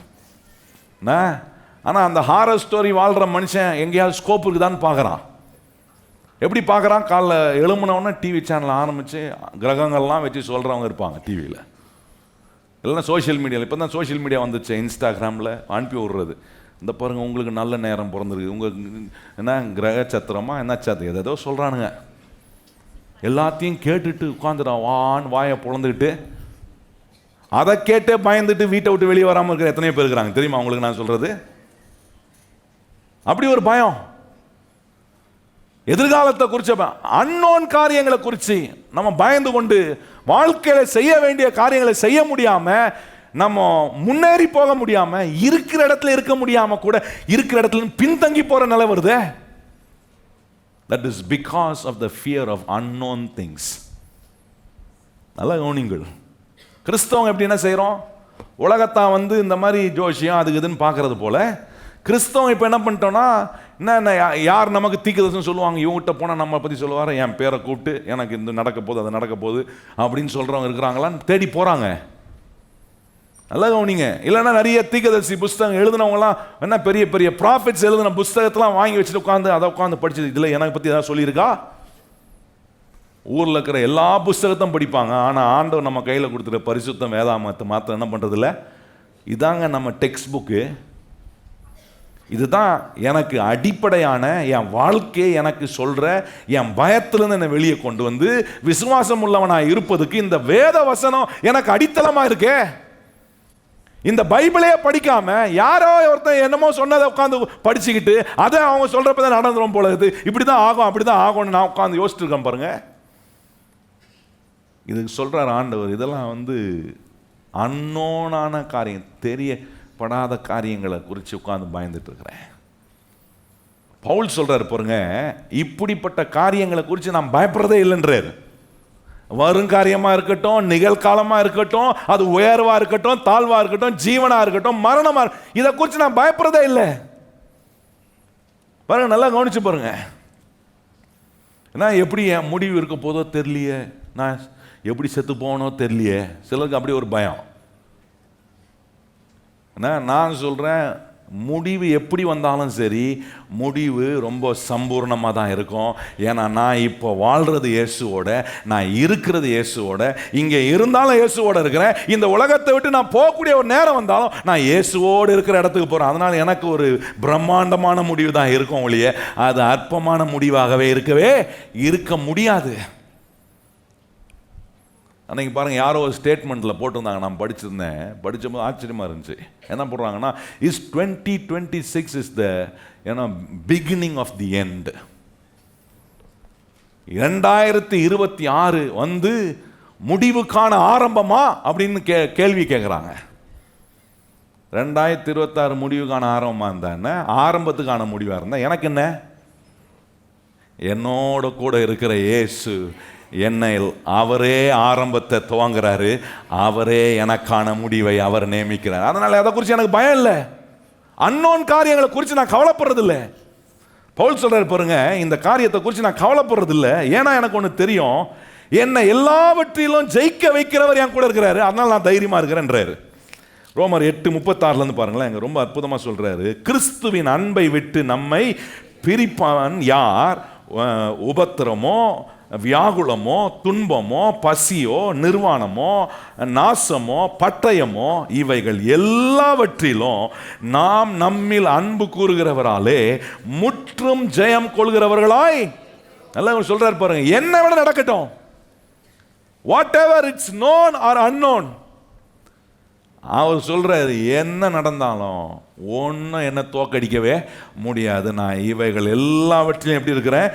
முற்றிலும் ஜெயம் கொள்கிறவனாய் இருக்கிறோம். மரணமானாலும் ஜீவனானாலும் தேவ தூதர்களானாலும் அதிகாரங்களானாலும் வல்லமைகளானாலும் நிகழ்காலங்களானாலும் வருங்காலங்களானாலும் உயர்வானாலும் தாழ்வானாலும் வேற எந்த சிருஷ்டி ஆனாலும் நம்முடைய கர்த்தராகிய கிறிஸ்து இயேசுவில் உள்ள தேவனுடைய அன்பை விட்டு நம்மை பிரிக்க மாட்டாதென்று என்ன மாதிரி கான்ஃபிடென்ட் பாருங்க, அவருக்கு என்ன மாதிரி விசுவாசம் பாருங்க. என்ன வேணா நடக்கட்டும், என்ன முடிவுக்கான ஆரம்பமோ ஆரம்பத்துக்கான முடிவோ என்ன எப்படி வேணா இருக்கட்டும், ஒன்று மாத்திரம் தெரியும், என் மேல அன்பு வச்சிருக்கிற இயேசுநாதர் என்னை ஒருபோதும் கைவிடவே மாட்டார் என்று நான் அறிந்திருக்கிறேன். நான் அவர் மேல அன்பு வச்சிருக்கிறேன். அவர் என்ன முற்றிலும் ஜெயம் கொள்கிறவனாதான் மாற்றுவார் ஒழிய தெரியாத காரியத்துக்காக உட்கார்ந்து பயந்துட்டு கவலைப்பட்டு இருக்கிறவனா கண்டிப்பாக என்ன இருக்க விட மாட்டார். ரொம்ப முக்கியம் பாருங்க. ரெண்டாவது சொல்றாரு, ரெண்டாவது டெட்லி ஃபியர் அப்படின்னா ரொம்ப மோசமான என்ன கொடுமையான பயத்துக்கு ரெண்டாவது காரியம் சொல்றாரு, எல்லா மனுஷனுக்குள்ளேயும் மரண பயம்னு ஒன்று இருக்கான். இப்போ உங்களுக்கு மரண பயம் இருக்கான்னு இல்லையான்னு நான் கேட்கலாம் போறதில்லை. கேட்டா மாத்திரம் நீங்க உண்மையா சொல்ல போறீங்க? ஏன்னா எல்லாருக்குள்ளே இருக்குன்னு வேதம் நமக்கு காண்பிக்குது. எப்படி காட்டுதுன்னா, என்னைக்கு ஆதாம் மூலமா பாவம் உள்ள வந்துச்சோ அந்த பாவத்தினால மரணம் மனுஷ பிறவியை வந்து அப்படியே கவ்விச்சு. நல்ல கவனி நான் சொல்றத, ஆதாம்னால பாவம் வந்துச்சு. அந்த பாவம் என்ன பண்ணுதுன்னா மரண பயத்தை மனுஷனுடைய மனுக்குலத்தை வந்து அப்படியே பிடிச்சிக்கிச்சு. எல்லா மனுஷனுக்குள்ளேயும் ஒரு மரண பயம் இருக்கு பாருங்க. இந்த மரணம் பயம் எல்லா மனுஷங்களும் இருக்கா இல்லையான்னு எங்க பார்க்கலாம் தெரியுமா? இன்னொருத்தங்க அவங்களுக்கு முன்னாடி செத்துருப்பாங்க பாருங்க, ஒரு அடக்கத்துக்கு போனீங்கன்னா எல்லா மூஞ்சியும் பார்க்கணுமே அப்படியே என்ன, அப்படியே அந்த மரண பயம், அந்த மரணத்தை குறித்த சிந்தனை அவங்களுக்கு இருக்கும் பாருங்க. நான் சில நேரம் அடக்க ஆராதனை நடத்தும் போது கல்லறையில் பெட்டியை வச்சு உள்ளே வைக்கிறதுக்கு முன்னாடி நிற்கிறவங்களாம் சுற்றி ஒரு பார்வை பார்ப்பேன், மூஞ்சை பார்ப்பேன், எல்லா மூஞ்சியும் எல்லாம் ரொம்ப சீரியஸாக யோசிப்பாங்க, நம்ம செத்தா நமக்கு என்ன ஆகுமோ. இந்த மரண பயம் எல்லாருக்குள்ளேயும் இருக்குங்க. மறக்கவே முடியாது, டாக்டர் அக்பர் ஹக்குன்னு ஒரு அருமையான தேவனுடைய தாசன் பிலிகிரஹாமுடைய மினிஸ்ட்ரியில் ரொம்ப அசோசியேட்டாக இருந்து அற்புதமாக ஊழியம் செஞ்சு சுவிசேஷத்தை அவரை மாதிரி சொல்ல முடியாது. பிலிகிரஹாமுக்கு நிகராக சொல்லுவார், ரொம்ப அற்புதமாக சொல்லுவார். அவரை பார்த்து ஒருத்தங்க கேட்டாங்களா, நீங்கள் எந்த நாட்டுக்கு போனாலும் எந்த மொழி பேசுகிறவங்களாக இருந்தாலும் எந்த கலாச்சாரமாக இருந்தாலும் அங்கே நீங்கள் உடனே போய் இந்த சுவிசேஷத்தை இவ்வளோ அருமையாக சொல்கிறீங்களே, எல்லாம் உட்காந்து கேட்குறாங்களே, எப்படிங்க முடிஞ்சு அப்படின்னு கேட்டாங்களாம் அவரை பார்த்து. அப்போ அவர் சொன்னாராம், எந்த மொழியாக இருந்தானே, எந்த தேசமாக இருந்தானே, எந்த கலராக இருந்தானே, அது எந்த வகையான மக்களாக இருந்தானே, என்னைக்கு மனுஷன் பாவம் செஞ்சானோ அந்த பாவம் எல்லா மனுஷனுக்குள்ளேயும் மரண பயத்தை உண்டாக்கிறதுனால மரணத்தை குறித்து நான் பேசும்போது எல்லாருடைய அட்டென்ஷனும் கொஞ்சம் கவனமாக கேட்க ஆரம்பிக்கிறாங்கன்னாரா. நல்லா உனக்கு பாருங்க, அது எவ்வளோ உண்மை பாருங்க. நான் இப்போ சின்ன பையன் பாருங்க, நான் சொல்கிறது 40 வருஷத்துக்கு முன்னாடி நடந்த காரியம். அப்போது என்ன, இந்த தெருவாக போய் தெரு ஊழியெல்லாம் செய்வாங்க. அப்போ நான் சின்ன பையன் எங்கள் அப்பா கூட போயிருந்தேன் பாருங்க. நிறைய பேர் அவங்களோட இருந்தவங்களாம் இருந்தாங்க. அப்போ ஊழியம் செஞ்சாங்க. நான் ஞாபகம் அயனாவரத்தில் ஒரு தெருவில் நின்று அப்படி பண்ணிகிட்டு இருக்கும்போது ஒவ்வொரு ஞாயிற்றுக்கிழமையும் அப்படி சூஸ் பண்ணி போகும்போது அந்த அயனாவரத்தில் ஒரு தெருவில் நின்று சுவிசேஷத்தை சொல்கிறதுக்காக அங்கே நின்று எல்லாம் ஆயத்தம் பண்ணி வச்சுருந்தாங்களாம் பாருங்கள். ஒருத்தருமே வெளியே வரல. அந்த ரோட்டில் இருக்கிற வீட்டில் இருக்கிற யாருமே ஒருத்தரும் வெளியே வரல. உடனே அவங்க குரூப்பில் இருந்த ஒருத்தர் நல்லா பாடுறவர் ஒரு பாட்டு பாட சொன்னாங்களாம் பாருங்க. அந்த பாட்டை பாடினவன அவன் வீட்டில் இருக்கிறவன் வெளியே வாசலில் வந்து நின்ட்டான். என்ன பாட்டுன்னு நினைக்கிறீங்க? அந்த பாட்டு என்னன்னா, திருடனை போல சாவு வரும் திடுக்கிடுவாய் நீ என்ன செய்வாய் என்ற பாடல அவர் கணீர்னு தொண்டையில் பாடினார் பாருங்க. அவன் கேட்டவன திடீர்னு சாவு வருமா அப்படின்ட்டு வெளியே வந்து அவன் வந்து நின்று நிஜங்க இது. இந்த பாட்டெலாம் இருக்கு, கேள்விப்பட்டிருக்கீங்களா?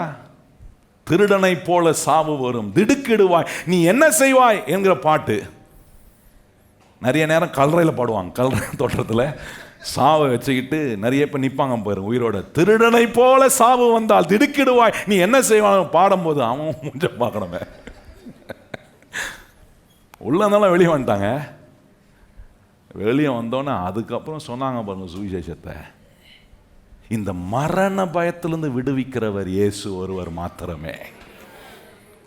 இதாங்க சுவிசேஷம். அன்னைக்கு சொன்ன சுவிசேஷம். நான் சின்ன பையன் அன்னைக்கு கேட்டது இன்னும் ஞாபகம் பாருங்க. கரெக்டாக அந்த பிரசங்கம் எடுக்கும்போது கரெக்டாக ஆப்டாக கனெக்ட் ஆயிடுச்சு.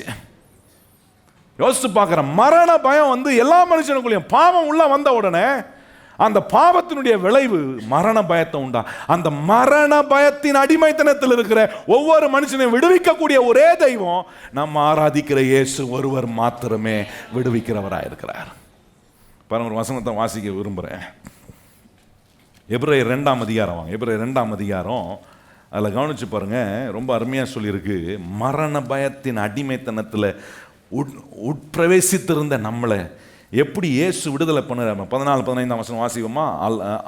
ஆதலால் பிள்ளைகள் மாம்சத்தையும் இரத்தத்தையும் உடையவர்களாய் இருக்க அவரும் அவர்களைப் போல மாம்சத்தையும் இரத்தத்தையும் உடையவர் ஆனார். மரணத்துக்கு அதிகாரியாகிய பிசாசானவனை தமது மரணத்தினாலே அழிக்கும்படி. மரணத்துக்கு அதிகாரியாக இருந்த பிசாசான் எப்படி அதிகாரியா மாறினா? என்னைக்கு மனுஷன் பாவம் உள்ள மனுஷனுக்குள்ள வந்துச்சோ, பாவம் செஞ்சான், அந்த பாவத்தின் வழியா மரணத்துக்கு அதிகாரியா மாறிட்டாங்க. இப்போ ஆண்டவர் என்ன செய்யறார் பாருங்க. 15ஆம் வசனம் பாருங்க. ஜீவ காலம் எல்லாம் மரண பயத்தினாலே அடிமைத்தனத்துக்கு உள்ளான யாவரையும் விடுதலை பண்ணும்படிக்கு அப்படியான விடுதலை பண்றவர் இயேசு ஒருவர் தான். கையை வைத்து சொல்லுங்க, இந்த மரண பயத்திலிருந்து விடுதலை பண்றவர் யாரு? இந்த இயேசு எனக்குள்ள இருந்தார்னா எல்லா மரண பயத்துல இருந்தும் விடுவிக்கப்படுவேன். அதான் தாவீது சொல்றார், நான் மரண இருளின் பள்ளத்தாக்கில் நடந்தாலும் தேவரீர் உம்முடைய கோலும் என்னை, உம்முடைய தடியும் என்னை தேட்டும், நான் பொல்லாப்புக்கு பயப்படேன். இது வரும் பாருங்க, இந்த தைரியம் வரும். ஏன்னா மரண பயத்தில் நம்மளை விடுதலை பண்ணவர் இயேசு ஒருவர் மாத்திரம்தான். மூணாவது ரொம்ப முக்கியமானது, மனுஷனால உண்டாகிற பயம். இது கண்டிப்பா வரும். இப்போ நான் சொல்ற பயம்லாம் இதெல்லாம் டெட்லி ஃபியர்ஸ். இந்த ஃபியரெல்லாம் நம்ம ஓவர் கம் பண்ண ஆண்டவர் நமக்கு நேராக திறந்த வானத்தை நமக்கு வச்சிருக்கிறாரு. அப்படி வாழ்வதற்கான விதத்தில் வாழ்றதுக்கு தான் இதெல்லாம் கத்து நமக்கு சொல்லி கொடுக்குறாரு. பயம் வந்து இருக்கிறதெல்லாம் காலி பண்ணும், எம்டி ஆக்கிடும், குழப்பத்தை உண்டாக்கும், சமாதானத்தை இழக்க பண்ணும், ஆரோக்கியத்தை இழக்க பண்ணும், எல்லாத்தையும் இழக்க பண்ணுங்க அது. ஆனால் விசுவாசம் வரும்போது இழந்ததெல்லாம் திருப்பி கொண்டு வரும். அதான் விசுவாசத்தில் இருக்கிற ஒரு பெரிய மேன்மை. மனுஷனால உண்டாகிற பயம் பாருங்க. மனுஷனால உண்டாகிற பயத்தை குறித்து வேதம் என்ன சொல்றது பாருங்க. நீதிமொழிகள் 29ஆம் அதிகாரம், நீதிமொழிகள் 29-25 நினைக்கிறேன். 29ஆம் அதிகாரம் பாருங்க. அங்க சொல்றாரு 25ஆம் வசனம் வாசிப்போமா எல்லாரும் இணைந்து. அங்க சொல்ல பாருங்க, மனுஷனுக்கு பயப்படும் பயம் கண்ணியை வர வைக்கும். நல்ல கவனிங்க. மனுஷனுக்கு பயப்படுற பயம் என்ன பண்ணோன்றாரு, நல்லதை கொண்டு வரும்னு சொல்லல. அங்க கண்ணி ஸ்நார ஆபத்தை விளைவிக்குது. ஆனா அங்க சொல்றார், கர்த்தரை நம்புகிறவனோ உயர்ந்த அடைக்கத்தில் வைக்கப்படுவான். நல்லா கவனித்து பாருங்க. கர்த்தரை நம்புகிறவனோ. மனுஷனை பார்த்து நம்ம பயப்பட வேண்டியதில்லை. மனுஷன் என்ன செஞ்சிருவான், அவன் என்ன பண்ணுவான், இவன் என்ன பண்ணுவான், என்ன காட்டிலும் பல என்ன காட்டிலும் ரொம்ப பவர்ஃபுல்லான ஆளாக இருக்கிறானே. எவ்வளோ பவர்ஃபுல்லான ஆளாக இருக்கட்டும், எவ்வளோ இன்ஃப்ளூயன்ஸ் ஆன ஆளாக இருக்கட்டும், எவ்வளோ பெரிய ஆளாக இருந்தாலும் சரி, கர்த்தர் உங்களோட இருப்பார்னா, கர்த்தர் நம் பட்சத்தில் இருக்கும்போது நமக்கு விரோதமாய் நிற்பவன். கையை உயர்த்தி சொல்லுங்க, கர்த்தர் என் பட்சத்தில் இருக்கிறதுனால எனக்கு விரோதமாய் நிற்பவன். எபிரேயர் 13ஆம் அதிகாரம் 5-6 கவனிச்சீங்கன்னா சொல்றாரு, நான் உன்னை விட்டு விலகுவதும் இல்லை, உன்னை கைவிடுவதும் இல்லை என்று அவர் சொல்லியிருக்கிறாரே. ஆகவே அவர் எனக்கு சகாயா இருக்கிறதுனால நான் சொல்லலாம், மனுஷன் எனக்கு விரோதமாய் என்ன செய்வான்? கர்த்தர் எனக்கு சகாயா, அவர் சொல்லியிருக்கிறாரே, நான் உன்னை விட்டு விலகுவதும் இல்லை.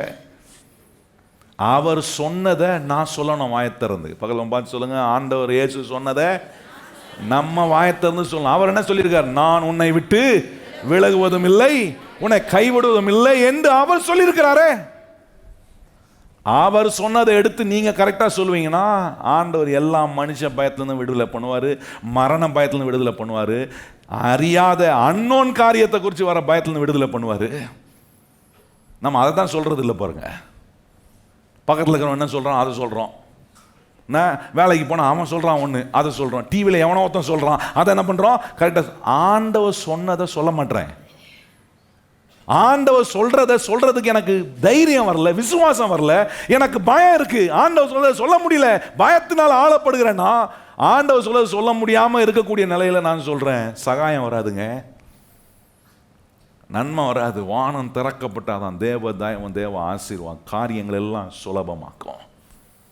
நாலாவது டெட்லி ஃபியர்ல என்ன, கொடுமையான பயத்துல நாலாவது இருக்கக்கூடிய காரியம் என்னன்னா, ஆண்டவர் சொல்றாரு தோல்வினால உண்டாகிற பயம், ஃபியர் ஆஃப் ஃபெயிலியர்.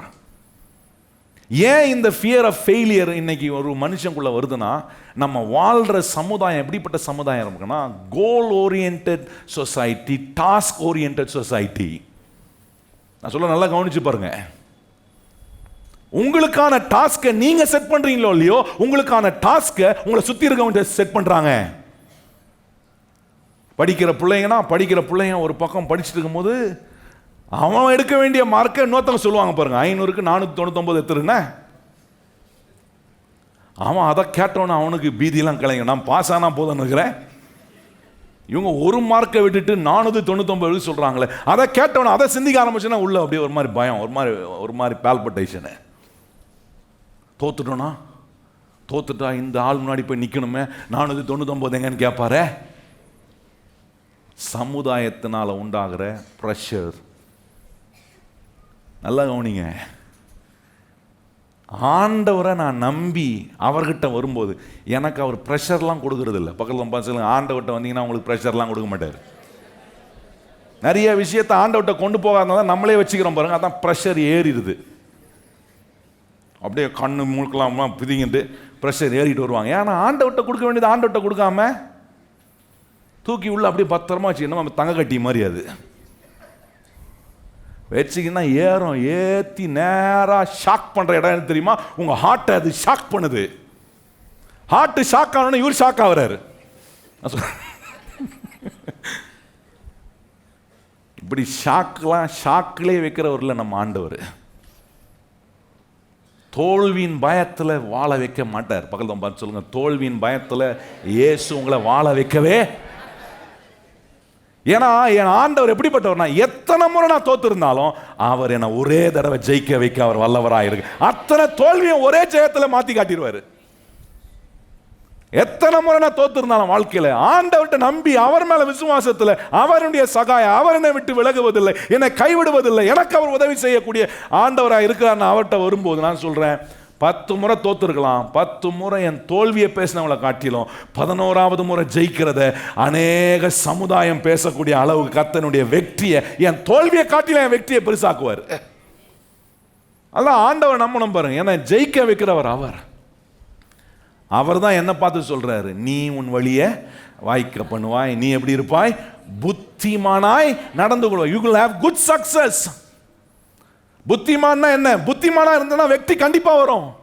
நல்ல நல்ல வெற்றிகள் எல்லாம் நான் அடைவதற்கான விதத்துல என் ஆண்டவர் என் தோல்விகள் எல்லாம் ஜெயமா மாற்றார். இப்படிதாங்க ஜெயிக்கணும். நம்முடைய ஃபியரை இப்படிதான் நம்ம ஜெயிக்கணும்.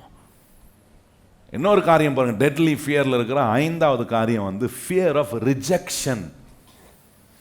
இது எல்லாருக்குள்ளேயும் இருக்கு பாருங்க. ஒரு வேலைக்கு போக போக ஒரு பொசிஷனுக்கு மேலே நம்ம போய் உயர டாப் பொசிஷன் போக you have a fear of rejection. திடீர்னு வேலையை விட்டு தூக்கிட்டானுங்கன்னா எல்லாருக்கும் அந்த ஃபியர் இருக்குல்ல. ஏன்னா ஒரு லெவல், ஒரு பொசிஷனை நம்ம ரீச் பண்ண அது வந்து ரொம்ப என்ன, அது வந்து சுலபமான ஒரு இடம் இல்லை. It becomes a very tough place. கடினமான ஒரு பொசிஷனாக மாறுது. அது என்ன செய்யுதுன்னா ஃபியர் ஆஃப் ரிஜெக்ஷனை உள்ள கொண்டு வருது. சில ஆட்களுக்கு பாருங்க, அவங்களுடைய சரீரம், அவங்களுடைய அமைப்பை அவங்களுக்கு பல ரிஜெக்ஷன் அவங்களுக்குள்ள கொண்டு வருது. நான் ரொம்ப குண்டாகிறதுனால நிறைய பேர் என்ன ஒதுக்கிட்டாங்கன்னா, நிறைய பேர் பாருங்கள், இந்த கல்யாணத்துக்கு பையனும் பொண்ணை பார்ப்பாங்க பாருங்கள். அப்போது இந்த பெண்களுக்கு, இந்த கேர்ள்ஸுக்கு இருக்கிற நிறைய இன்ஃபீரியாரிட்டி காம்ப்ளெக்ஸ் பாருங்கள், அது வந்து ரொம்ப அதிகமாக இருக்கும். ஒருவேளை மாப்பிள்ளை நான் பார்த்துட்டு நான் கருப்பாகிறேன், மூக்கு கொஞ்சம் குண்டை ஆகுது, கண்ணு கொஞ்சம் முட்டை கண்ணாகுது அப்படின்னு சொல்லி ரிஜெக்ட் பண்ணிட்டானா? எத்தனை பேர் ரிஜெக்ட் பண்ணாலும் எலும்பை கரெக்டாக கொண்டு போய் எங்கேருந்து உருவினாரோ அங்கே கொண்டு போய் சேர்க்கறதுக்கு வழி வைத்திருக்கிற சர்வ வல்லமை உள்ள தேவன் நம்முடைய கர்த்தர். உங்களுக்கான ஒரு வாழ்க்கை துணைய, உங்கள் லைஃப் பார்ட்னரை கர்த்தர் நீங்கள் பிறக்கும் போதே அவர் உண்டாக்கிட்டார். நீங்கள் பிறக்கிறதுக்கு முன்னாடியே உண்டாக்கிட்டார். ஆண்டவருக்கு எல்லாம் தெரியும். நான் குண்டா இருக்கிறேன், நான் கருப்பாக இருக்கிறேன், எனக்கு மூக்கு சரியில்லை, கண்ணு சரியில்லை, வாய் சரியில்லை, என் நட சரியில்லை, அதனால் ரிஜெக்ட் பண்ணிட்டாங்கன்னா, இதெல்லாம் பாருங்கள் ஃபியர் ஆஃப் ரிஜெக்ஷனை உள்ளே கொண்டு வருது. ஒன்றை மாத்திரம் நீங்கள் அறிந்து கொள்ள, எத்தனை பேர் என்னை புறக்கணித்தாலும் என்னை புறக்கணிக்காத ஒரு தேவன் ஒருவர் என் கூடவே இருக்கிறாருன்னு தெரிஞ்சா அவர்கிட்ட ஓடி வந்துடுவேன். அவர்கிட்ட ஓடி வந்தா என்னெல்லாம் சரி பண்ணுமோ எல்லாத்தையும் சரி பண்ணுவார். சரி பண்ணி என்னை அற்புதமான விதத்தில் அவருடைய ஆசீர்வாதத்துக்குள்ளே, அவருடைய தயவுக்குள்ளே கொண்டு வந்து மகிமையான வேலைகளை செய்வார். அதனால் இன்றைக்கி நான் சொல்கிறேன், கர்த்தருடைய பிள்ளைகளே, என்னை புறக்கணிச்சிருவாங்களோன்ற பயத்தோடு வாழ்கிறீங்களா? குடும்பத்தில் புறக்கணித்தது போல் உணர்றீங்களா? வேலை ஸ்தலத்தில் புறக்கணித்தது போல் உணர்றீங்களா?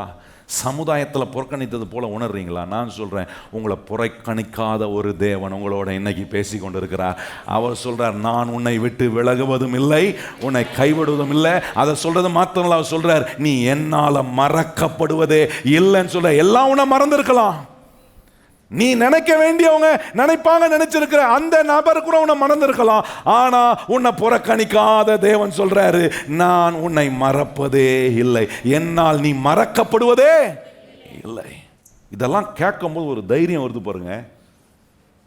ஃபியர் ஆஃப் ரிஜெக்ஷனை தூக்கி போடுறேன், அதை ஓவர் கம் பண்ணி மேலே வரேன், மேற்கொள்றேன்.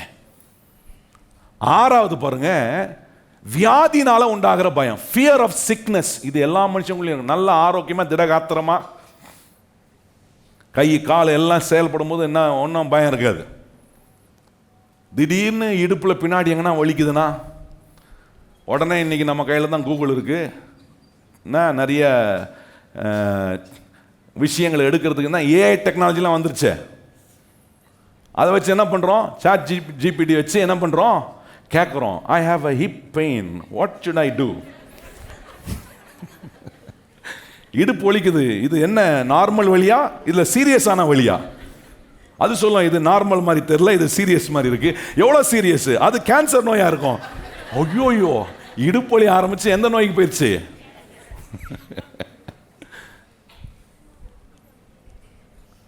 வியாதி வந்த உடனே பயம் ஆட்டோமேட்டிக்கா.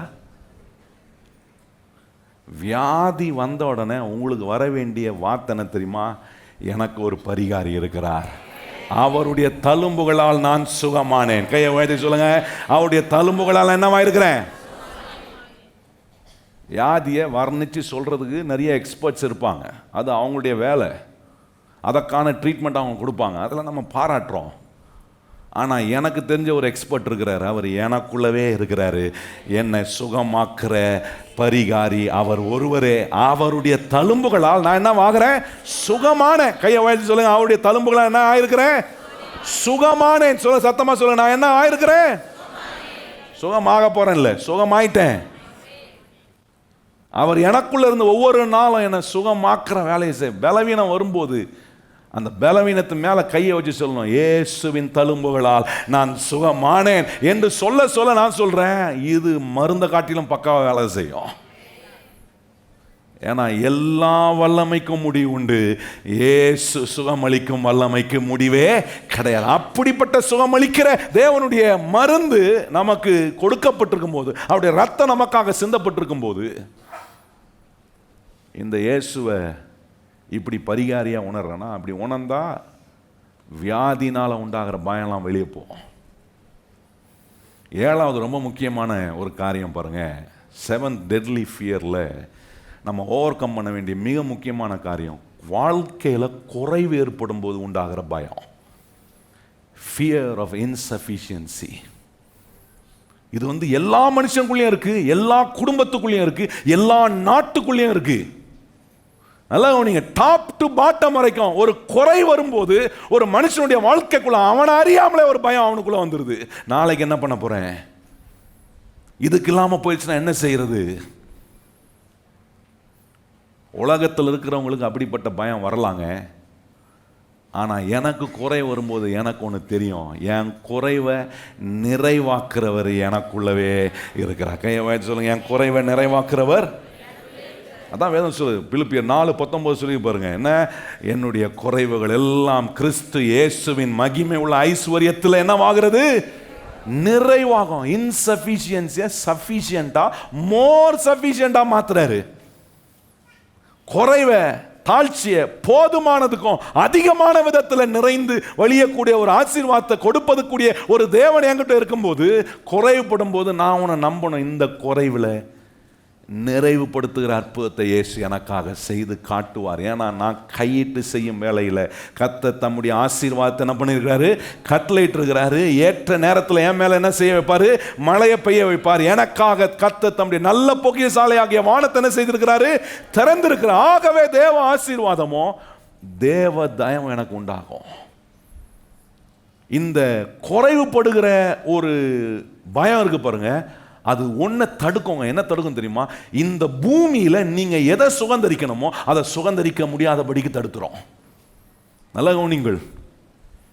சிலர்லாம் பேசி பாருங்க, இந்த உலகத்தில் நம்மளால எதையும் வாங்க முடியாதுங்க, விலைவாசிலாம் ஏறி போயிடுச்சுங்க, இதெல்லாம் வாய் பேசுறதுக்கு கரெக்டாக வரும், வாங்க முடியாதுங்க.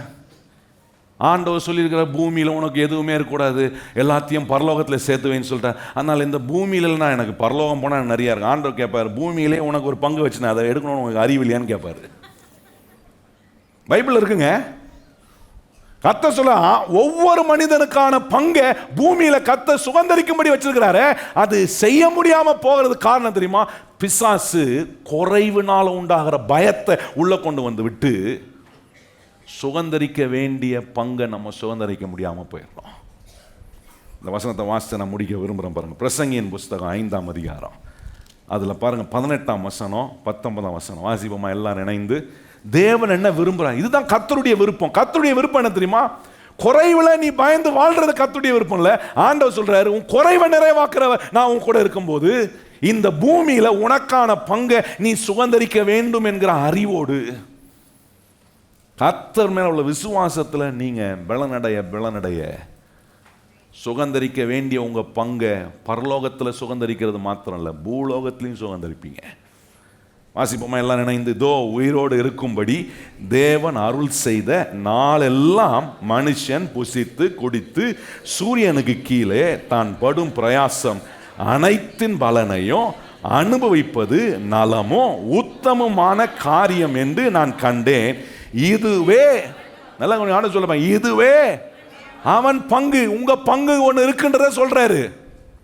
பூமியில உங்களுக்கான ஒரு பங்கு இருக்குன்னு சொல்ற, அந்த பங்கு இருக்குன்னு சொல்றதுக்கு 19ஆம் வசனம் பாருங்க. தேவன் ஐஸ்வர்யத்தையும் சம்பத்தையும் எவனுக்கு கொடுத்திருக்கிறாரோ அவன் அதிலே புசிக்கவும் தன் பங்கை பெறவும் தன் பிரயாசத்திலே மகிழ்ச்சியா இருக்கவும் அவனுக்கு அதிகாரம் அளிப்பது தேவனுடைய.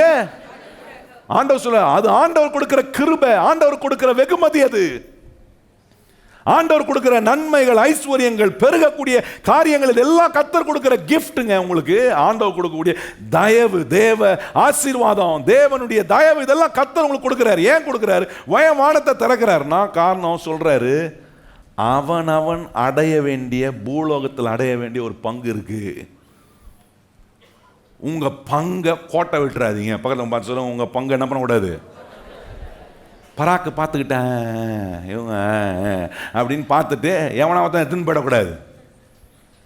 பூமியில் உங்களுக்கான ஒரு பங்கு வச்சிருக்கிற. கையை வயது சொல்லுங்க, பூமியில் எனக்கான, எல்லாம் கையை வயது சொல்லலாம், பூமியில் எனக்கான ஒரு பங்கை கர்த்தர் என்ன பண்ணியிருக்காரு, விட்டுட்டு அப்புறம் கோட்டை விட்டுட்டு பரலோகத்துக்கு போனா கர்த்தர் கேட்பார், ஆண்டவரே எல்லாத்தையும் உமக்கா விட்டு வந்தேன். ஆண்டவர் கேட்ப, உன்னையும் விட்டு வர சொன்னது, எல்லாத்துலேயும் உனக்கு ஒரு பங்கு இருக்குன்னு உனக்கு காண்பித்தனே, அதை நீ யோசித்தியா, அதை அடையிறதுக்கு நீ பிரயாசப்பட்டியா?